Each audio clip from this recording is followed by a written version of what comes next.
Hello అండి అందరికీ. అమ్మమ్మ వాళ్ళ ఊర్లో చిన్న ఫంక్షన్ ఉంటే ఊరెళ్ళానండి ఫ్రైడే రోజు. అంటే వీకెండ్ కదా! మా వారు ఉంటారు కదా అని పిల్లల్ని కూడా వదిలేసి వెళ్ళాననమాట. ఫ్రైడే వెళ్ళి సండే వచ్చేసాను. ఇంకా మార్నింగ్ బయలుదేరి నేనొచ్చేసరికి మధ్యాహ్నం 2 అయ్యిందండి. మార్నింగ్ నుంచి కూడా ఏమీ తినలేదు.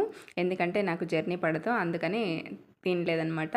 నేను ఇంటికొచ్చేసరికి ఇంకా మా వారొచ్చేసి rice, egg tomato curry, salad and పెరుగు పచ్చడి చేశారు. ప్రాణం లేచొచ్చిందనమాట. ఆకలి ఫుల్‌గా ఉండింది. బాగా కుమ్మేశాను.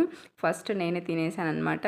చాలా బావుండింది. ఇంతకంటే ఇంకా ఏం ఎక్స్‌పెక్ట్ చేయమండి హస్బెండ్ నుంచి. ఎప్పుడో ఒకసారి అవసరం ఉన్నప్పుడు ఇలా వండి పెడితే కళ్ళకి అద్దుకొని తింటాము. మీ హస్బెండ్స్ కూడా ఇలా చేస్తారా అండి? చేస్తే ఒక లైక్ ఇయ్యండి. చేస్తారా లేదా అనేది కామెంట్‌లో షేర్ చేయండి.